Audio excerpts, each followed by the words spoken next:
Good afternoon, guys, and thank you so much for tuning in to episode 10 of Women of the West Indies. Can you believe it? Seems like we only just started yesterday, and here we are. So, this afternoon, I am sitting down with a fantastic guest. Her name is Riselle Celestina, aka the Traveling Island Girl. And last week, I had the opportunity of sitting down with the fantastic Division politician, Janelle Nisbet. So, Riselle, how are you feeling this afternoon?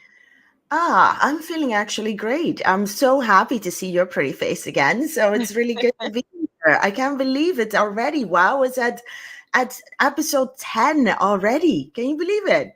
It's It's crazy wonderful. because I remember when I first spoke to you and it was just an hmm idea that I conceived, and then now my baby is 10 episodes old. It's a wonderful feeling, isn't it? Absolutely. So, guys, if you're just tuning in now, you are tuning into the Wow Show. Go and grab a drink, settle into a nice seat, and we'll be back after this.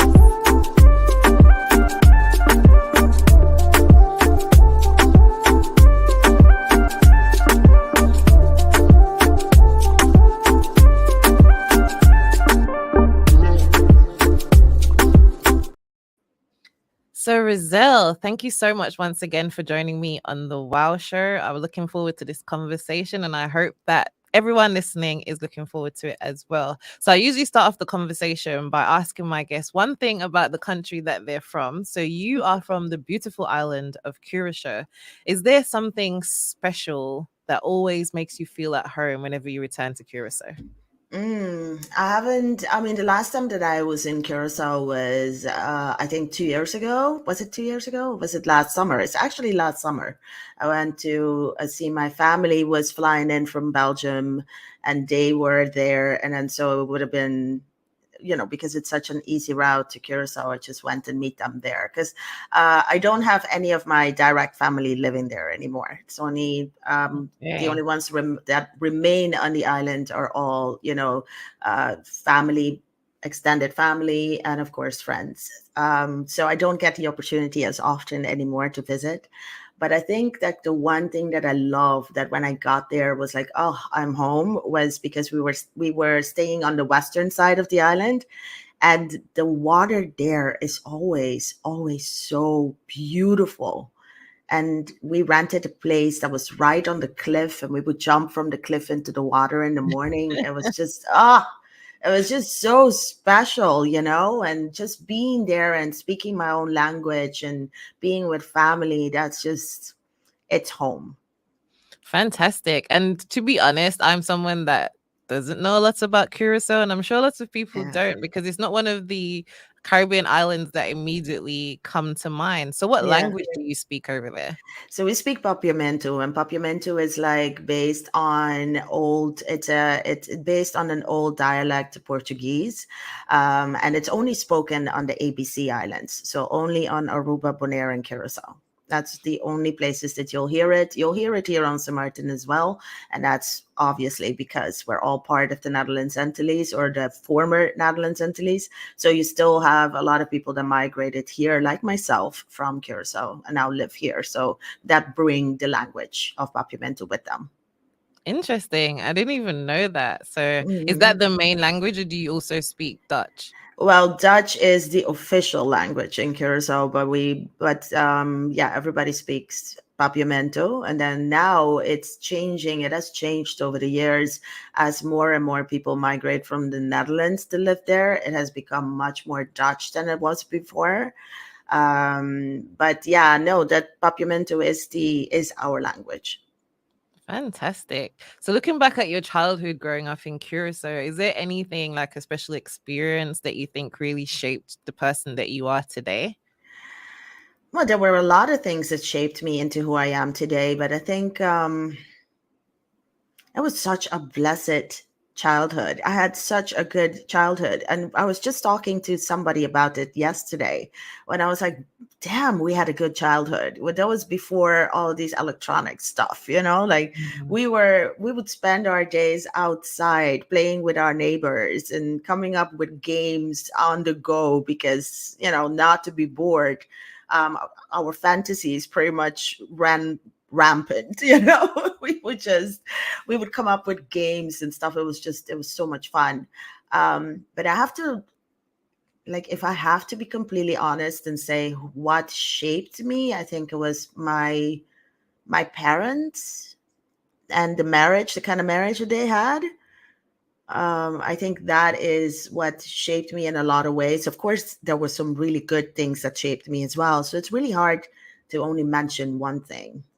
That's really interesting. And I agree as well, because I remember growing up in Montserrat, climbing trees, going Yes. outside and finding anything to play with, Yeah. playing Dolly House, as they will say, playing teacher, doing all of that stuff. And these Hmm. days, like when you go outside, even here in Montserrat, you do not see children anymore. And it's No, really it's so sad because sad.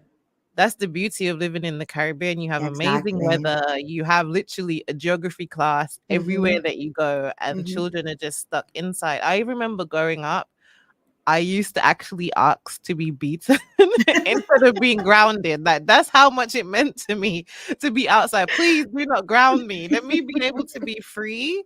You can hit me if you want, because for me, like that pain would only last a few minutes, but Yeah, not but being if able you to be were like outside. grounded in your room, oh my gosh, that is just so bad. Right, and then you feel like when you go back outside, the neighborhood kids will be telling you all of the things that you missed, and it just felt like literal torture to me. But these days, it's like you can have two teenagers in the same room, and they'll be Hmm. communicating via their mobile phone instead of Yeah. actually speaking to each other. Exactly. Exactly. It's like it's like back in the day, a stick could have like so many meanings, and you could do so much with just a stick. It could become your magic wand, or it could be like Mhm. the little stick that you use when you're pretending to be a teacher. I was always the teacher. Absolutely. Same here. And I just feel like it just opened up your imagination. And I remember Yeah. reading was something that was really important to me. It was my Yes. favorite hobby as well, because I feel like it just allowed me to travel the world, Hmm. through a book. So even though I was in a small island, it really opened me up to so much just through reading. And I'm worried that children are not doing any of those things Yeah. these days. Yeah. But you grew up in Curaçao, but then you Mhm. decided to study in Amsterdam. So why study in Amsterdam as opposed to going to a fantastic University of the West Indies here in the Caribbean? Back in the day, we didn't have that many choices. When we finished high school, there were only a few things that you could study at the University of the in Curacao, which was a lot of kids actually from St. Martin moved to Curacao to be able to attend that university. Um, I always wanted to leave. I never wanted to stay in Curacao, just like everybody else my age at the time. I was very excited to leave. Um, we already grow up knowing that one day we would leave, and it was always going to be either the Netherlands or it was going to be the US somewhere.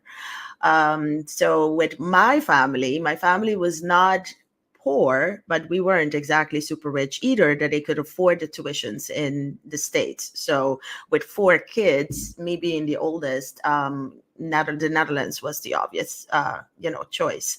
And it wasn't as much as a choice of mine, but it was still, I was still excited. And it definitely wasn't a choice. And my parents were like, you're going to the Netherlands, you're going to study, and you're going to do your best. And that was it. End of story. Um, I did do a year of like a pre-shortened university kind of thing that just had started at that time. And I did marketing because, who knows what they want to be at the age of 17 or 18. I didn't. Mhm. So the obvious thing for me was marketing because it was so broad, you know? So and then, yeah, so I ended up at the southern part of the Netherlands in a town called Breda. And my school was in the adjacent town of Tilburg. And that's where I went to school. So, yeah. It's interesting that you say that, the whole point of not knowing what you want to do at 17. And I feel like it's so true, because you haven't even had the opportunity to test out things. I feel like some Exactly. of the times you don't really know what your passion is. Obviously, Hmm. you're like, you can project, okay, I want to be a doctor or a lawyer. But then when Yeah. you actually, because I remember my sister, for example, wanted to be a dentist. So we said, okay, why not try some work experience at a dental practice. And then Mhm. when she saw what actually went into Oh being a yeah. dentist, she was like, that is not for me. That is not for me. So I agree that you really don't know Mhm. until you test a few things out. But marketing was a great choice. So did you pursue a undergraduate degree in marketing? I don't think you could do an under. I don't know what an undergraduate is because the Dutch system is so different Mhm. than anywhere else, and I only know the Dutch system, obviously. So, and in the Dutch system, we don't have that. I think we have what the only thing I can say is you have like college, and then you have like university on top of Mhm. that if you want to continue on and get your doctoral. Is that what it's called in Okay, English, so right? in the UK we go to college, which is essentially like sixth Hmm. form, and then after college we go to university. So the university would be your first degree, which we call undergraduate, and then Mm, your PhD would be your postgraduate right. degree. Yeah.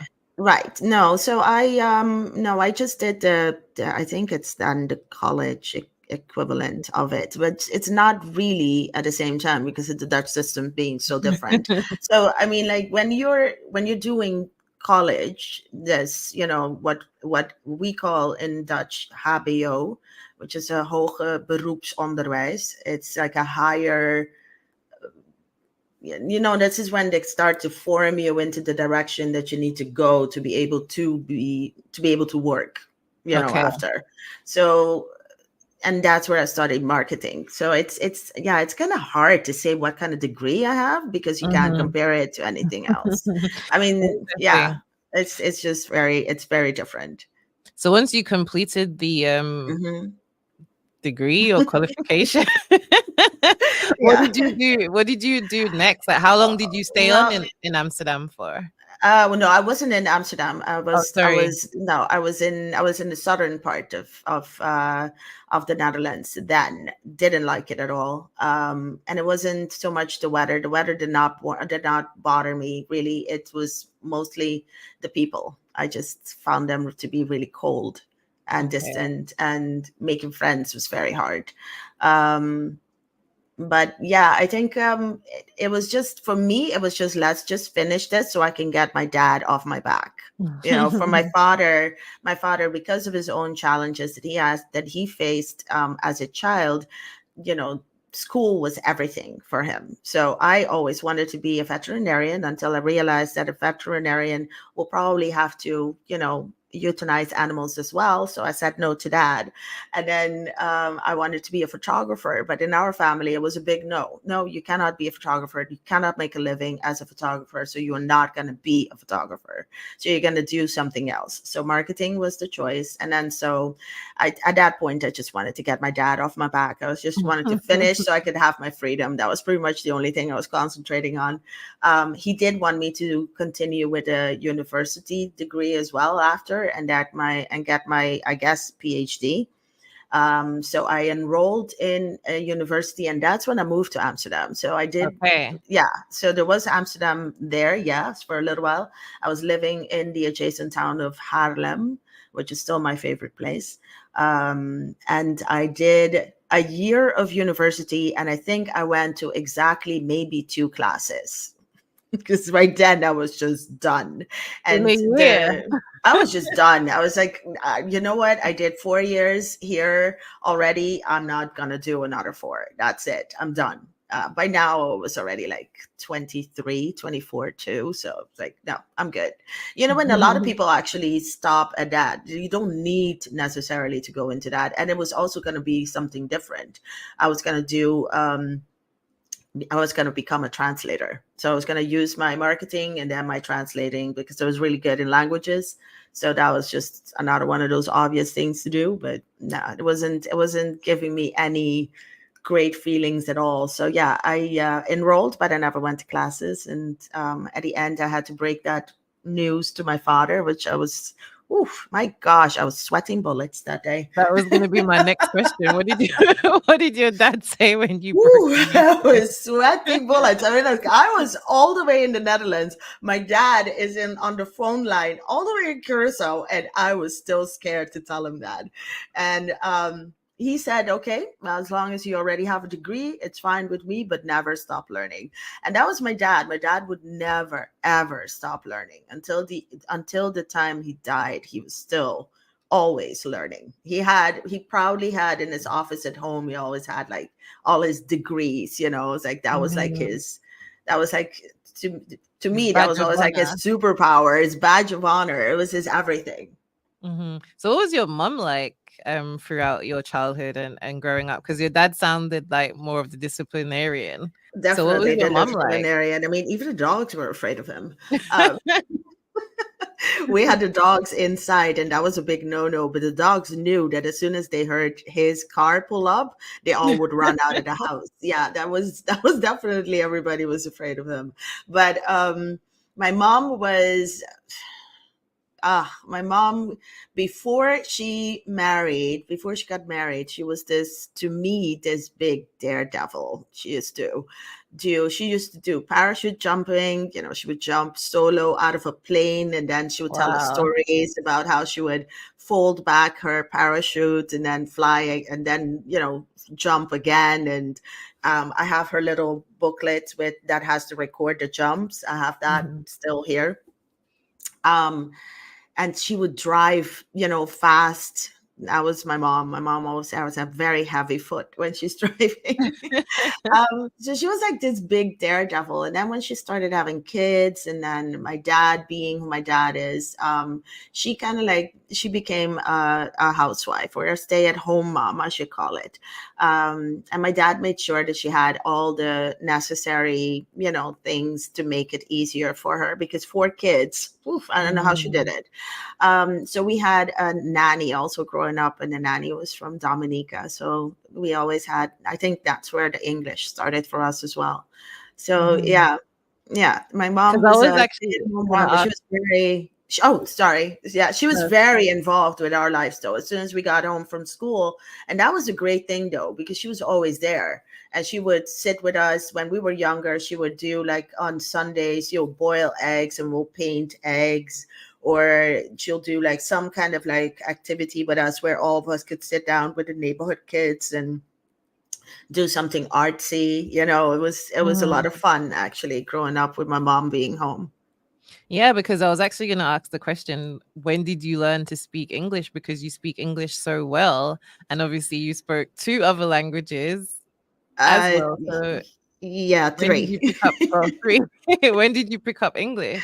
Well, English was a funny story. English started for me because of the nanny. I think that's where English started. And in Curacao, we do get English in we call lagere school, which is like, what do you call that before you go to high school? As to Primary? the primary. So we Mhm. get English as a, isn't that's when you're like around the age of 11, 12, right? So we had English as a subject. So English was always there, Spanish as well, because of our close proximity to Venezuela. And then back in those days, we didn't have no satellite dish and all that. That came early, Mhm. that came much later. So when we were younger, the only TV that we had was whatever we could receive, which was from Venezuela. So I grew up speaking fluent Spanish because of the TV. And Oh, then wow. when the nanny came to live with us, then more of the English got introduced in our household. And I always loved reading too, but I loved reading in English. I thought the stories sounded a little bit better. So Interesting. yeah.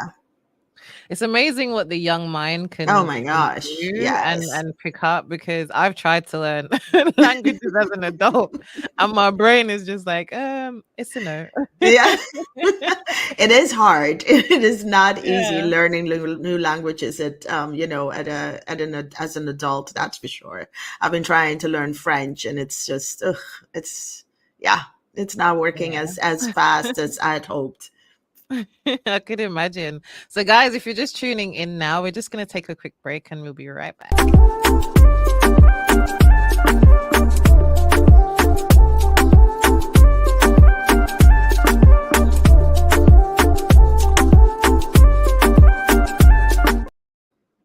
So So, guys, if you're just tuning in now, you are tuned into Women of the West Indies. And this afternoon, I am sitting down with the beautiful and fantastic Riselle Celestina. And she has just been telling us all about her childhood, growing up in Curaçao, learning different languages, moving to Amsterdam. And now we're just going to jump into a little bit more of her transition to adult life, being a grown Mm. woman and doing her own thing.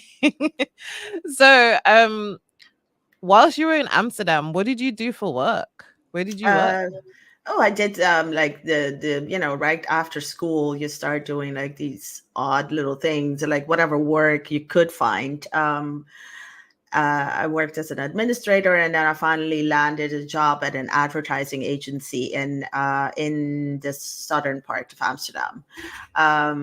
So I had to commute from Haarlem to Amsterdam every morning, and I just loved it. And it was so cool because advertising at that time, was like, it was almost like the elite of job opportunities. So I became a media consultant. So that really meant that the account managers for the different accounts, we had big accounts like KLM and, other companies, big companies like that.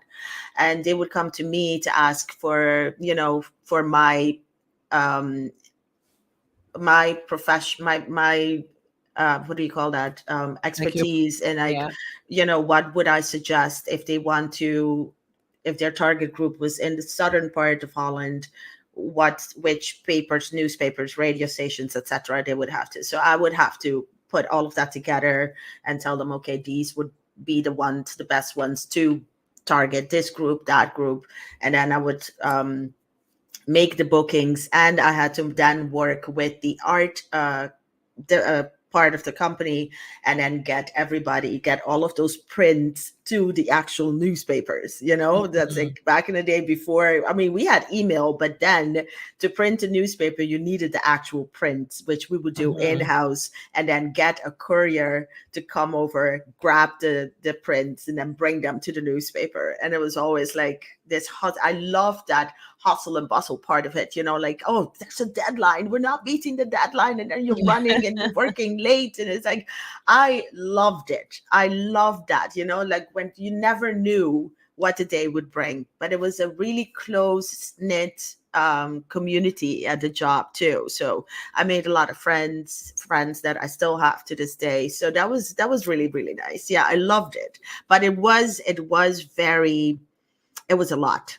It was a lot. It's like from the moment you sit down in that chair until you leave at night, really, because, there was always, you could never leave at 5. Very, very Mhm. few days that you could leave at 5. You would leave at 6, maybe 6:30, because you had to get those prints to the newspaper. And I was always like begging the newspapers, please do not leave us out. It's the courier's on its way. It's like, oh, I loved it. So you mentioned that it was very difficult, and I know from our previous conversation you Hmm. mentioned that eventually you started to feel a little bit overwhelmed with Hmm. work. So was this Yeah. the last job before you left Amsterdam for the Yeah. Caribbean? Yep. That was it. I was just there was one particular moment. One of the account managers just dropped a file on a pile of folders that I already had on my desk, and I just looked at that one folder on top of this big pile. I mean, the pile was almost to here, to my head, and I'm looking at it, and I just completely broke down, and I just couldn't handle it anymore. It was just too much. Mhm. But I know now also that I'm the type of person that gives 120%. I always give beyond what I can.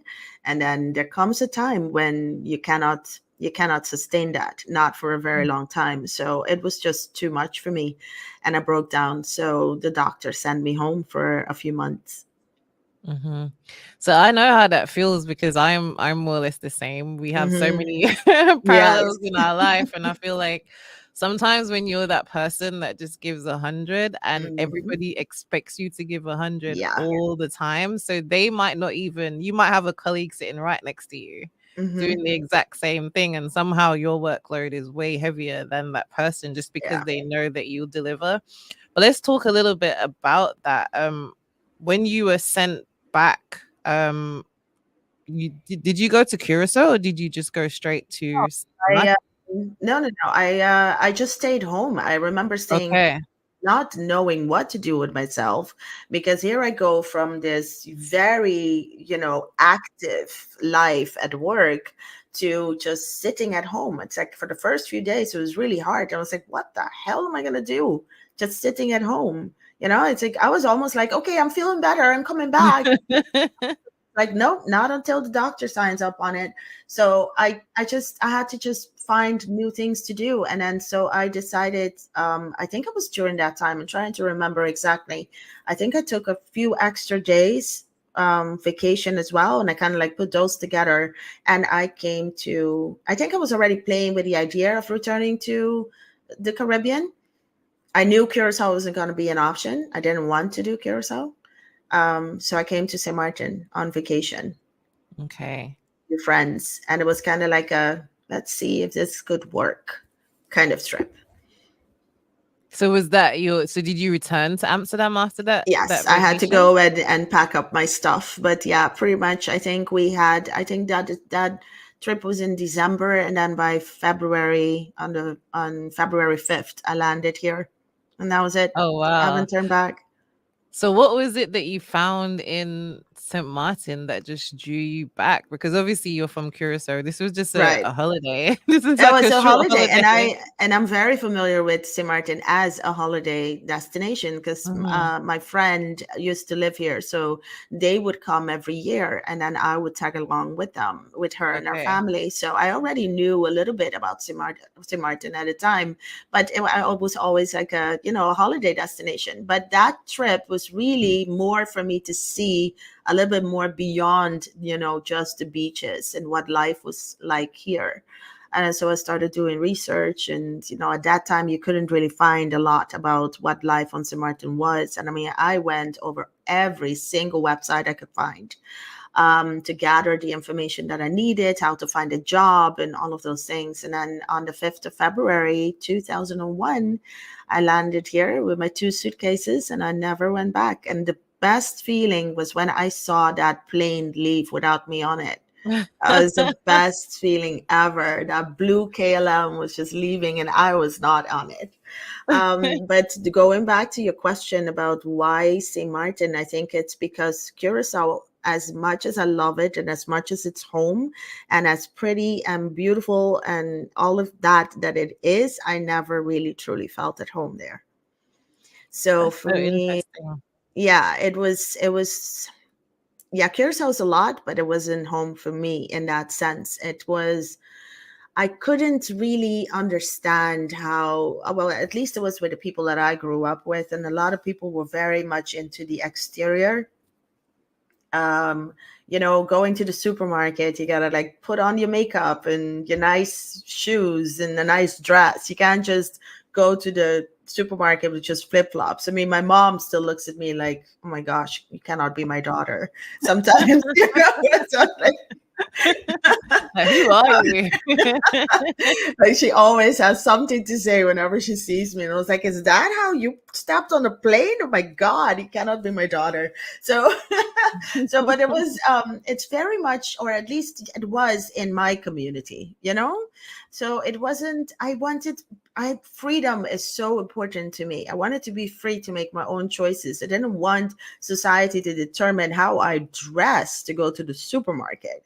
You know what I mean? So it was just Mhm. those little things that I wanted to change. And St. Martin represented that. It was that big change that I could let go of everything that I felt was holding me back in Curacao and then go to a place where the beaches were completely different than what I was used to. And the people here were like on an eternal vacation, or so it seemed when I got here.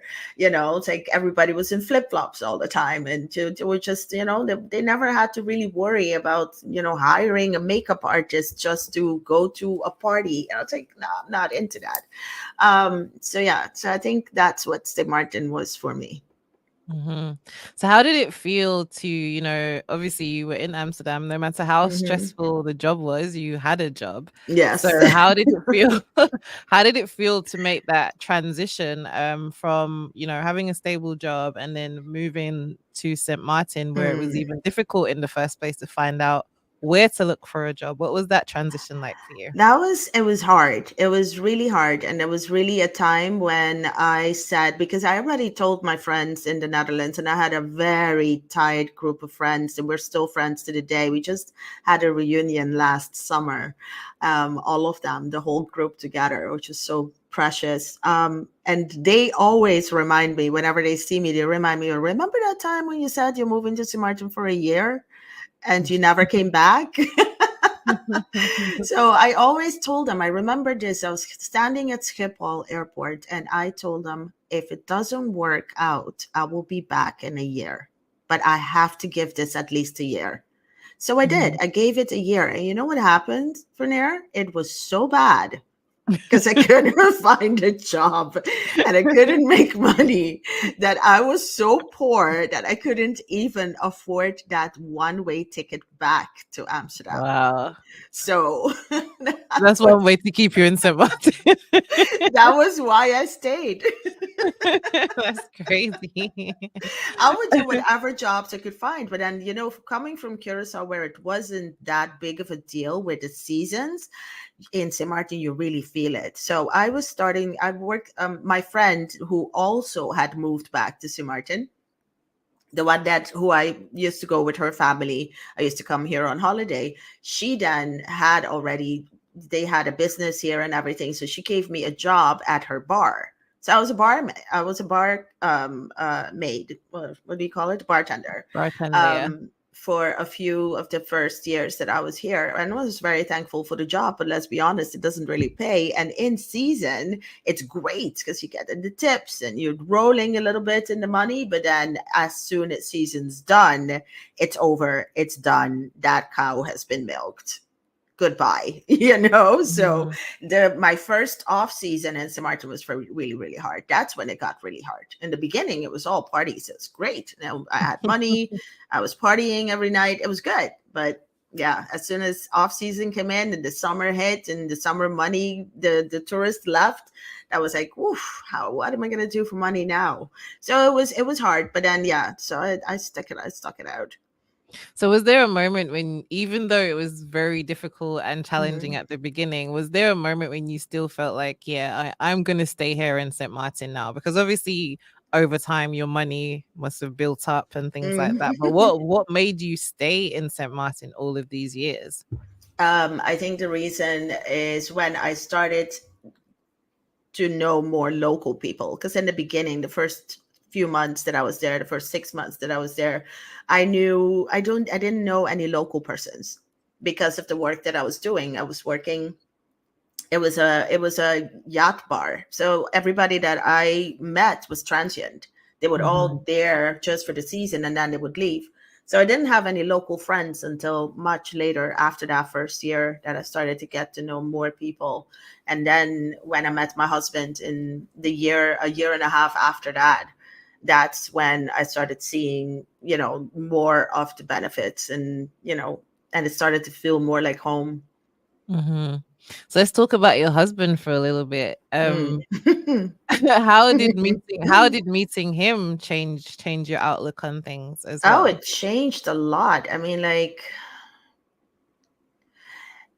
when you find what you think is your person, it just automatically changes you. You have a complete new outlook on life and you start making decisions as a pair instead of only for you. And I think that kind of, it opened up a lot of possibilities for me as well. My husband is very well connected on the island, so I met more people and my opportunities became more just because of him, in the sense that, oh, you're with him, okay, so yeah, let me give you this job, or via, you know how it works on the island. Like, it's not Mhm. about how much you could actually do the job, but it's more about who you Who know you to know, get yeah. into that position. So I think that definitely did help me find my way to better job opportunities. That was better with, that will go with my degree and my level of education. So yeah. Hmm.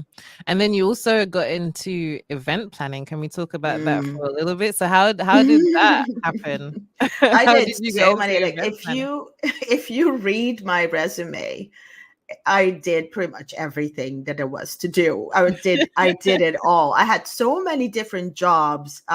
Here on St. Martin is crazy. I was a news anchor on the radio, at a radio station. I worked as a manager at a hotel. I worked, oh my gosh, I had so many jobs. At that time, I was the administrator for the Marine Trades Association, and my sisters one of my sisters decided to get married here on St. Martin, or I persuaded her to do it here. And then so I found myself planning her wedding, and I thought that was fun. And then so from that became, starting to put events together, and I started planning women's only events where I could give women the chance of going out for the night without having to worry about safety and the things that usually women worry about, getting hit on by men that you do not want to be around. Just letting your hair down in a safe environment where you could be totally yourself. That was the aim of these events. And then so I would do them like once every 2 months or so. And they were quite successful. I had like speed networking events for women, and all about, kind of like empowering women just to, instead of just have a life outside of just being with your husband and your kids all the time. Mhm. And then it became an event planning company before I knew it. And then so there's something that happens when, I love how people say, if you do what you love, you'll never work a day in your life. That is such a croak of, you know what? That is just It BS. sounds good. It sounds really good, doesn't it? But it's not true. It really isn't, because you are going to work, and there are always things that you are going to be doing that you are not going to like. There's always a part of the business, even if it is your business and it is your hobby that you turned into a business, there are still going to be parts of it that you do not like. And I think that eventually is what happened with me with this as well. Hmm. So then after facing some difficulties with the Mm. business, you decided to It wasn't essentially actually a close it? business really, but you know what it was? It was me again giving my 120% into something and completely investing wholeheartedly into it, not taking breaks when I needed to. And then I had another breakdown.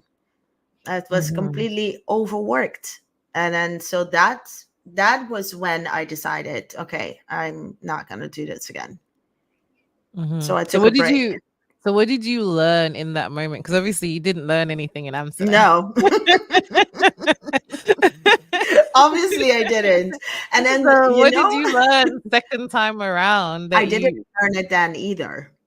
I learned it not until recent, that I started seeing, like, it wasn't until I think lockdown in 2020. I mean, this happened in 2016, and it wasn't, Mhm. and I was home during that entire time, and I was always somebody who needed to be completely self-sufficient. That was the one thing our mother taught us, was to be self-sufficient, to not be dependent of a man. So for me, those 4 years, not having a steady income, not having a steady job, and relying completely on my husband was, to me, the worst years of my life.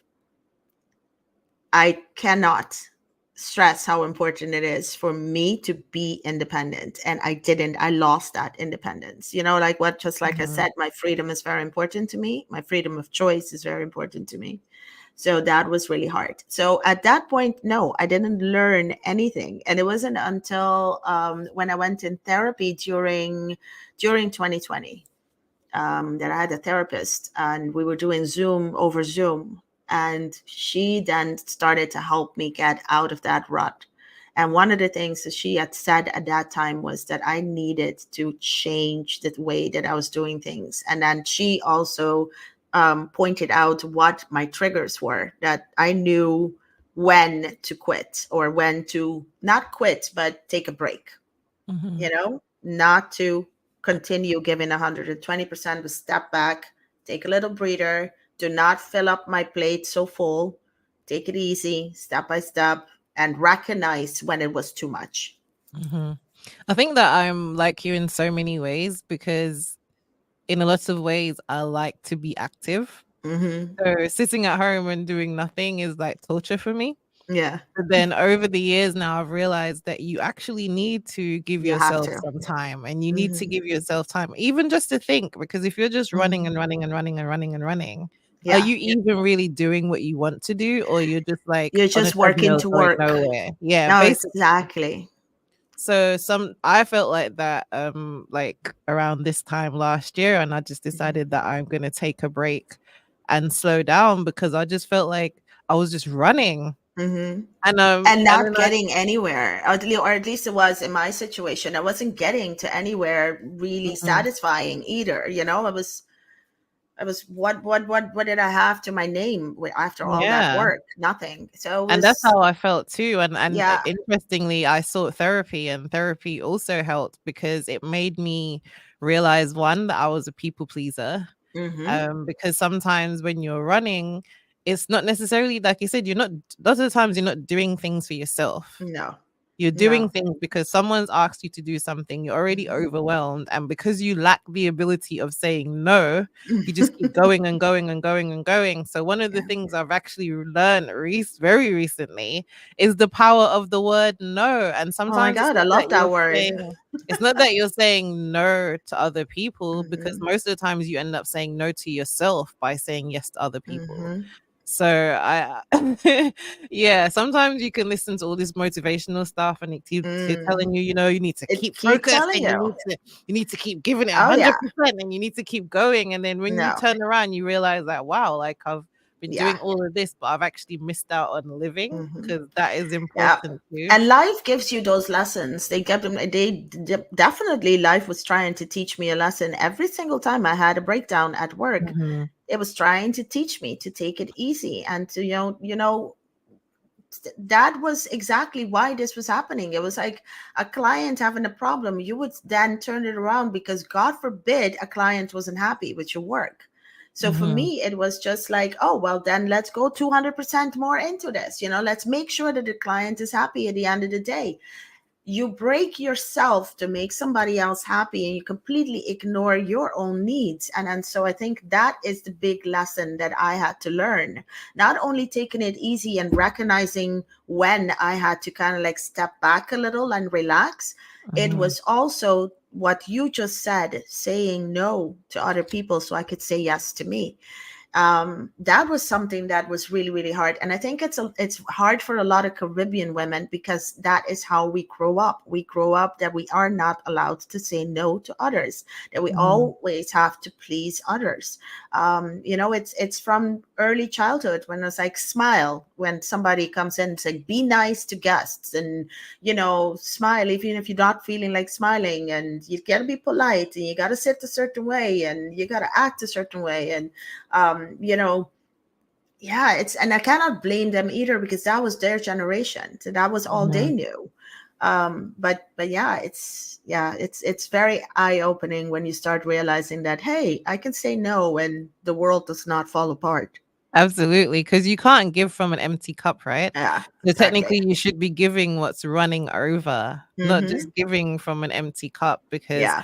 one of the things I learned about saying no as well is that saying no doesn't make you selfish. In fact, it makes you Mm-hmm. self-full, because you Mm-hmm. have to take care of your temple, your home first before you can give to Exactly. other people. Yep. Because when there is nothing, when you don't take care of you, eventually you burn out, and then there is nothing to give. Mm-hmm. So you're not serving anyone anyway by not serving yourself.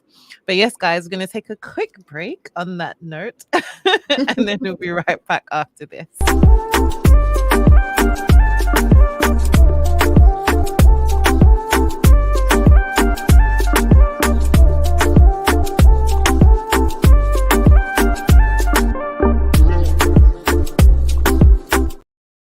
So, guys, if you are just tuning in now, you are tuning into Women of the West Indies. And this afternoon, I am sitting down with the fantastic traveling island girl, Riselle Celestina. And so far, we've just been talking about life, and we just ending it on a note of learning to say no, because sometimes when you're saying no to somebody else, it actually means that you're saying yes to yourself. So that's definitely something to take away from this conversation. So after, giving up on your business and taking some time out for yourself to truly find yourself, I think most of us did that during COVID, to be Mhm. honest, because we had no choice. We had to face our demons face on during COVID. But what got you into blogging and vlogging? Because now you are known as the traveling island girl. So tell us about Mm. that transition. Yeah, so that started actually with the last burnout that I had. When in 2016, 2015, 2016, when I decided to close my event planning company. Um, and a lot of people were like, why would you give up on this if it's working so well and it's making you money? It's not about the money. If your mindset is not in it and your love for it is not there anymore, and if it is killing you, like literally killing you, then it's not worth it. So I was also then going approaching 40. So I think that was Midlife. oh my gosh, I was 40. I just finished, it's like I think I was already starting to think that this event planning company, I was just getting fed up of it and tired of how hard I was putting into it and not getting enough return. And and it was doing well, but at the same time it was exhausting because I was one of those perfectionists that had to do everything. I did my own decorations, didn't know anything from it in the beginning, but I taught myself how to do it. I would direct and plan the event. I would decorate it. I would be there months leading up to the event, and I would be there also towards the end to break down, and didn't get home usually until like 2 o'clock, 3 o'clock in the morning after everything was done, but from starting at 6 o'clock in the morning to make sure the event was perfect. So I was Mhm. literally just working too hard. And approaching 40, which is a big transition on its own for every single woman out there. So that's when I said no, I can't keep on doing this anymore. I met someone, and that was the first nomad that I met. That this guy was just hopping from one place to another, find a job temporarily, and then just move and travel, go to a different destination, work there for a little bit so he could live, and then move on again. And I thought that was so incredibly interesting, which is at the same time was also when all of these solo travelers were really popping up on social media. All of a sudden you were Mhm. hearing more about females traveling by themselves. So I was like, oh, I have to do that. So I started writing about the burnout and what it felt like, transitioning into your 40s, and what life as a 40-year-old was like, and what I was feeling, and all of these crazy emotions that were coming up for me. Um, and that's how the blog started. And then it became the Traveling Island Girl, because the intention was always not only to travel solo and teach myself that I could do it, but it was Mhm. also the freedom that it represented and the empowerment that I could then hopefully send off to other women to inspire them to do the same. So that was the Mhm. intention of the Traveling Island Girl when I started back in, I think it was 2015, because I just celebrated my 9th year. Wow. So what do you think? What is so great about traveling solo? Because it's actually something I really want to do, definitely, as I'm hitting 40 Mhm. myself. It's something that I really want to do, but I've always been a little bit apprehensive about doing it because you always hear about all the safety Mhm. Oh concerns, yes, of course. traveling on your own as a woman. But what is the gift that solo traveling Mm. has given to you? It's like something completely not like anything else that I've done. And by the way, you are in for a treat, because really, your 40s, they're so great. I love my 40s. I really do. And I heard that, now I'm knocking on 50s. I'm 49 this year. So, yeah, I'm like almost there. And I hear from people in their 50s that they're like, oh, this is even better. So I'm like super excited for that. But yeah, no, I'm super excited for you. The gift of solo travel. there are so many, but I think it's just the freedom that I had while traveling by myself. There was no schedule. It all went by how I wanted to do things, what I wanted to see, when I wanted to eat, which restaurant I wanted to eat at, and where I would end up. And I just left it all to whatever would happen. I didn't make a complete schedule when I started traveling by myself. There were things that I wanted to hit, of course, because let's be honest, especially for the social media and for the blog, you need that great photos to go with the story. But it was just that sense of freedom that I had, that I didn't have to go according to somebody else's schedule. That was the biggest thing. I think I the biggest gift that I got from solo travel. Absolutely understand that, because sometimes you can go on a girls' trip Oh gosh, yeah. and you spend so much time discussing, oh, we're gonna wear, waiting for that one friend who's always Oh, running late. always. You know, Yeah. some people want to do this activity, some people don't want to do the activity, and then you just feel like this was supposed to be relaxing. Yeah. This isn't.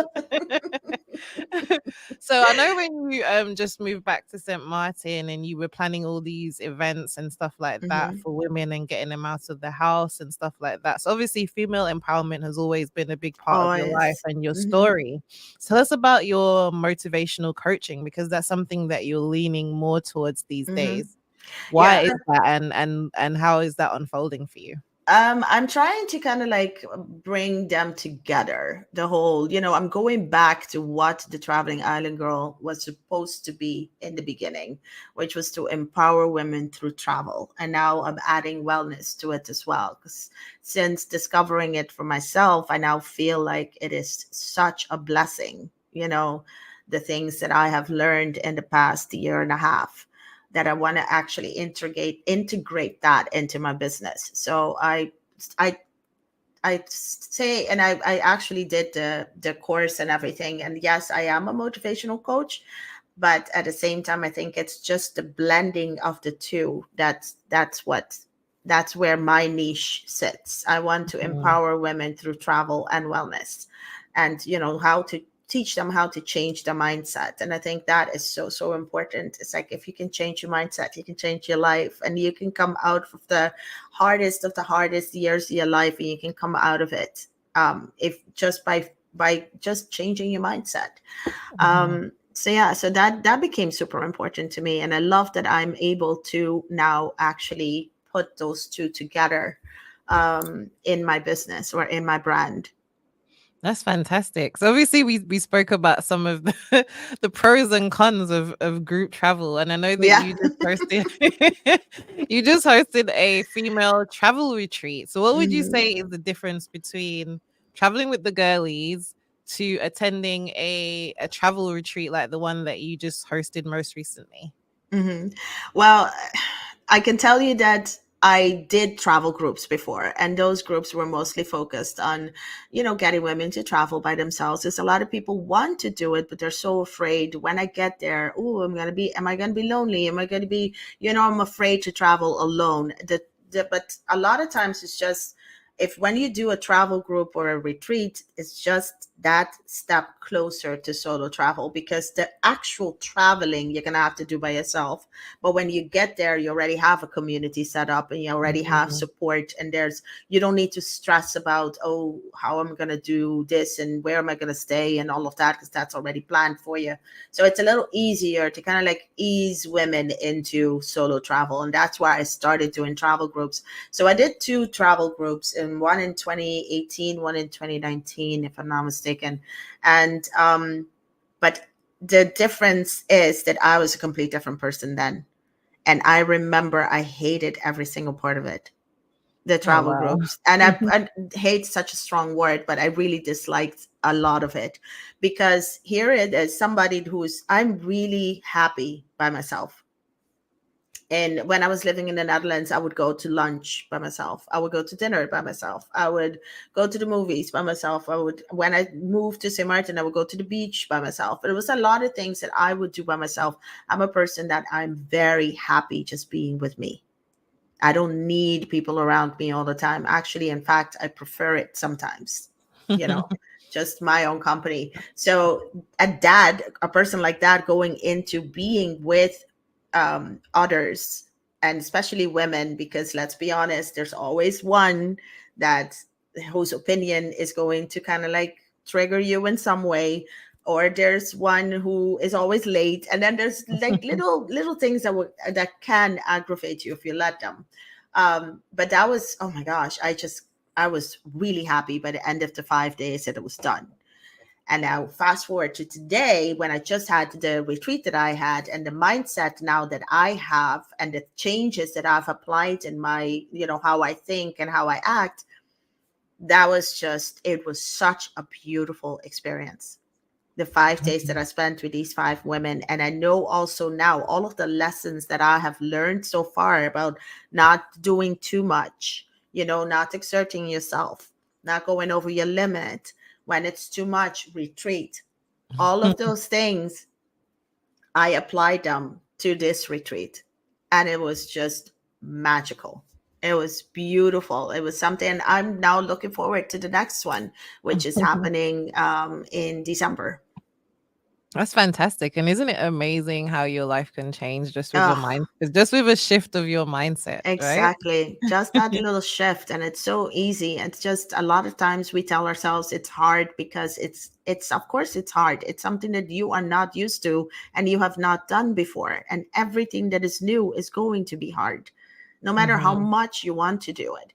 And then so I think that is the big thing that I want everybody to actually realize, that once you know it's going to be hard, but you're still going for it, and you change your mindset to not I can't, but I can and I will. Ugh, the Mhm. changes, the things that open up for you, then it's amazing. Absolutely. So can you share with us this question we ask every single guest that comes on the show? Can you share with us, I know you've probably had many, but a wow moment in your life, a defining moment when you knew that this is what you're supposed to be Mm. doing? There were many. There were definitely many. Um, there was a time when I traveled by myself to the Pacific Northwest of the United States. That was very eye opening. That was beautiful. But that was also a lot of things that I learned about myself, and because that was, I mean, like, yeah, traveling by yourself through the Caribbean, it's so much easier for me. It was, at least, because I know the Caribbean, and no island is the same. No, but at the same time, there are a lot of similarities. You feel much at home, in the Caribbean. Mhm. But going outside of the Caribbean and traveling by yourself, that was something else. So that it's just me going over my limit, and that was one of those wow moments. But if I have to pick one, and I would have to say when I separated from my husband and started shifting my mindset just to get over that initial heartbreak, and then finding myself on the other side. That was the wow moment. Interesting. Because I think most people would see that as, as you mentioned, it was heartbreaking, Mm, but I think that we're all on a journey to finding our true self without the yeah. opinions of other people and everything else that comes with even being in a marriage. Yeah. But yeah, so bringing this conversation to a close. Thank you so much for joining me on the Wow Show, Riselle. It's been absolutely fantastic speaking to you. I feel like we've Thank you gone for through having your me. whole life Yes, in this an was kind hour, of like a flashback. This was an hour of purely flashbacks for me. right? So thank you so much for joining me this afternoon. Always short on time. Sometimes I wonder if it should be longer than an hour, but I think an hour is Yeah. just enough. Yeah, there's so Especially much more to talk about, obviously, but that just gives us another opportunity to do another show. absolutely. So where can people find you online? Oh, they can find me at the Traveling Island Girl, and that's on all social media platforms. You find me on YouTube under the Traveling Island Girl, Instagram, the Traveling Island Girl, Facebook, the Traveling Island Girl, and of course, the travelingislandgirl.com. And also you have a podcast called Paradise Yes. Perspectives that Oh I my was gosh, I also keep on. forgetting to say Paradise Perspectives. I guess I'm so Yeah. used to saying, yeah, Paradise Perspectives is having a little change too. So I'm coming back with it for season 3, and that is going to then be more about motivational, or motivational stuff, but also a lot of travel stories. And yeah, it's going to change a little bit than what we were used to with season 1 and 2. I'm super excited to share that with everybody. Yeah, Paradise Fantastic. Perspectives coming back on September 1st. So that's it, guys. Thank you so much for tuning in to Women of the West Indies this week. I am your host, Vernaire Bass. And next week, I am going to be sitting down with the editor of Essence magazine, Melissa Noel. So make sure you tune in at the same time every week at 4:30 p.m. AST on Radio Angular and 664 Connect Media. Thank you so much for your eyes and ears this afternoon. And I will see you next week. Thanks again, Riselle. Bye. Bye. Thank you for listening.